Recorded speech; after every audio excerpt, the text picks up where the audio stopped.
Salut Ségolène, Bonjour Pablo. merci d'avoir accepté mon invitation. Ségolène, tu es députée La France Insoumise NUPES de Loire-Atlantique. Alors hier, dans une question au gouvernement, tu as voulu interpeller la première ministre Elisabeth Borne sur les trois homophobes présents dans l'actuel gouvernement. Tu visais notamment la ministre Cayeux qui, revenant sur ses propos au moment des débats relatifs à l'ouverture du mariage pour tous et toutes, qu'elle qualifiait à l'époque de contre-nature, ce mariage, cette union, avait affirmé donc il y a quelque temps sur Public Sénat avoir des connaissances parmi ces gens-là. Et tu as dit, tu as répondu, tu as pris la parole en disant, bah, moi je fais partie de ces gens-là, et tu as répondu en disant, en interpellant la première ministre, en disant, mais qu'est-ce que font ces homophobes au gouvernement? Est-ce que tu as été d'abord satisfait de la réponse? Donc ça n'a pas été Elisabeth Borne qui t'a répondu, mais est-ce que tu as été satisfait par la réponse? Et surtout, comment est-ce que tu comprends aujourd'hui la position du gouvernement qui continue finalement de conserver, d'accepter Cayeux, Béchu et Darmanin, parce que c'est eux qui sont visés au gouvernement. Non, j'ai pas été satisfaite parce que c'est pas Elisabeth Borne qui m'a répondu, mais Madame Rome. Et son sa réponse a pas été dirigée vers l'homophobie patente de son gouvernement, mais vers les hauts faits de gloire du gouvernement précédent, comme si en plus c'était quelque chose qui était arrivé in situ, comme ça, enfin, et que ça n'avait pas été arraché de longues luttes et de longues années, comme si c'était juste ce gouvernement qui avait été capable de faire des choses. Absolument pas. On parle notamment, par exemple, de l'ouverture de la PMA aux Ouverture couples de de la femmes. PMA, effectivement l'ouverture aussi du droit de donner son sang, etc. Tout ça, ça vient de luttes de très longue date, et c'est parce qu'on a pu pendant longtemps, en tant que militant LGBT, montrer que les arguments sur lesquels se basaient certaines lois, certaines interdictions étaient fallacieuses. C'est parce qu'on a fait le travail en amont que oui, il n'y avait plus de raison de s'opposer au don du sang des personnes LGBT ou la PMA pour toutes, etc. Bref, c'est un travail de très longue date et militant. Mais alors pourquoi est-ce que Elisabeth Borne, puisque c'est elle qui est la première ministre et la chef du gouvernement, pourquoi est-ce qu'elle garde, par exemple, Caroline Cayeux dans son gouvernement? C'est quoi la raison profonde? Son homophobie? L'homophobie de Elisabeth Borne? Je ne pense pas que ce soit à cause de son homophobie qu'elle reste au gouvernement. Pour autant, moi je ne comprends pas un gouvernement qui accepte des gens au sein de ses rangs qui se mettent dans des situations délictueuses, voire criminelles dans certains cas. Là, en l'occurrence, on parle d'homophobie, qui est effectivement un délit, hein, mais quel que soit le sujet, en fin de compte. Mais personne n'avait Quand on a porté des gens plainte mis en cause, en fait, il n'y a contre même ces pas propos. besoin de porter Bon. plainte à partir du moment où elle tient des propos publics sur les réseaux sociaux. C'est public. À partir du moment où elle continue à s'exprimer sans même percevoir qu'elle tient des propos homophobes, et c'est là où il y a un gros problème. Alors, moi, je suis députée employeur aujourd'hui. J'ai beau avoir des équipes extrêmement sensibilisées aux questions des violences sexistes et sexuelles, etc. Je m'assure, en tant qu'employeur, que tout le monde reçoive une formation pour parler des discriminations, pour parler des violences sexistes et sexuelles. Mais c'est aussi leur boulot, et c'est aussi le boulot de Madame Borne, en tant que Première ministre, de s'assurer que ses ministres et ses délégués et ses secrétaires d'État soient formés et informés de c'est quoi une discrimination, qu'est-ce qu'ils peuvent et qu'est-ce qu'ils ne peuvent pas dire. Et je suis désolée de le dire, hein, mais ces gens-là ont des cabinets autour d'eux. Ils sont pas seuls. Ils ont des secrétaires, ils ont des équipes de communication. Je ne peux pas croire que Madame Borne ou que Madame Cayeux fasse des tweets comme ça sans que personne ne relise et que personne ne les conseille. Donc à partir du moment où on n'est pas tout seul, il y a une équipe derrière, ils sont conseillés, ce sont des grands professionnels, ils sont pas nés de la dernière pluie, ils savent utiliser leur image médiatique, les médias, etc. Continuer à tenir des propos homophobes publiquement, c'est une vraie volonté. C'est une volonté et c'est quelque chose, à mon sens, c'est un signe, une bouteille à la mer envoyée à l'extrême droite. On voit bien aujourd'hui que le gouvernement de M. Macron a besoin dans l'hémicycle d'un soutien d'autres partis politiques. Ils ne veulent pas de la NUPES, quel que soit le parti de la NUPES, ok. Du coup, ils vont chercher là où ils restent, c'est à l'extrême droite. Et donc, ils envoient des messages, encore et encore et encore, des appels du pied. Et ça passe aussi par l'homophobie. Le problème, c'est que, je le rappelle, c'est toujours un délit, d'une part, et d'autre part, ça vient banaliser quelque chose contre lequel on s'est battu pendant des décennies, c'est-à-dire l'homophobie, c'est-à-dire de venir, comment dire, venir banaliser à nouveau les LGBT-phobies. Ça nous replonge dans des combats qu'on pensait avoir déjà terminés. Je dis pas que les LGBT-phobies étaient terminées, mais là, on était sur d'autres niveaux. On avait avancé collectivement. Toute la société a avancé. Et là, on replonge dans des travers. Est-ce que tu considères que ne pas être pour le mariage pour tous en 2014 ou en 2013, ou ne pas l'être d'ailleurs aujourd'hui, est une position qui en soi est homophobe? Oui, dans le sens où en fait, ça n'enlève de droit à personne. Ça ne fait que offrir le même droit à tout le monde. Que qui que ce soit se marie, ça ne me fait rien, ça ne m'enlève rien, ça ne m'empêche rien. Par contre, ça change leur vie. Qui que ce soit. Donc il y a un moment où, quand on regarde les choses aux yeux du droit, déjà, de se dire que chacun a le même droit que son voisin, le droit d'être protégé, le droit à une vie conjugale, le droit à l'héritage, le droit à adopter des enfants, voilà. On a tous les mêmes droits. À partir du moment où on n'a pas les mêmes droits, c'est qu'il y a un problème. Et qu'effectivement, il faut essayer de comprendre d'où vient ce problème. La discrimination qui est faite, elle est liée à l'orientation sexuelle. Ok, c'est de l'homophobie. Point. Aujourd'hui, je pense qu'on a fait ce travail-là jusqu'à obtenir effectivement le droit de se marier, le droit d'adopter, même si c'est pas toujours très bien appliqué, mais bon, dans la loi, on peut.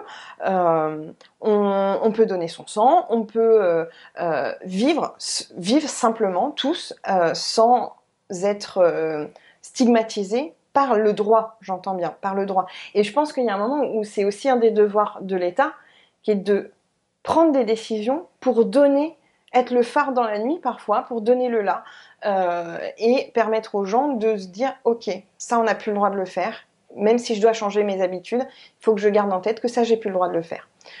Et discriminer les gens, j'ai plus le droit de le faire. Moi je disais à l'époque, déjà pour le mariage pour tous, que comment est-ce qu'on peut espérer qu'une société avance à partir du moment où dans le droit, on fait une différence entre les gens. Si on fait plus de différence entre les gens, alors nous, société, on arrivera à ne plus faire de différence non plus. Alors, dans le trio d'homophobes que tu dénonces au gouvernement, on parle beaucoup de la femme, mais il y a aussi deux hommes qui sont aussi régulièrement pointés du doigt. C'est Gérald Darmanin et Christophe Béchu.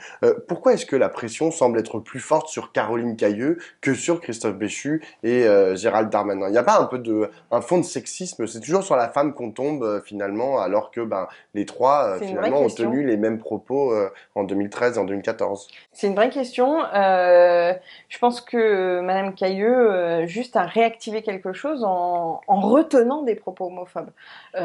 Consciemment ou inconsciemment, elle a réactivé. Et c'est pour ça que dans mon intervention et dans ma question au gouvernement, je ne voulais pas me limiter à Madame Cayeux parce que effectivement, elle a tenu récemment des propos homophobes.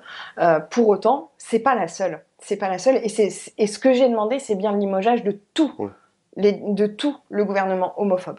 Et j'ai envie de dire, quand bien même ça concernerait d'autres personnes que les trois que j'ai citées, eh bien c'est tous les homophobes qu'il faut virer du gouvernement. L'homophobie n'a plus sa place. Alors justement, admettons que tu obtiennes la démission ou le renvoi, je sais pas comment on dit, de Caroline Cayeux et puis éventuellement de Béchu et de Darmanin, même si moi j'y crois pas trop.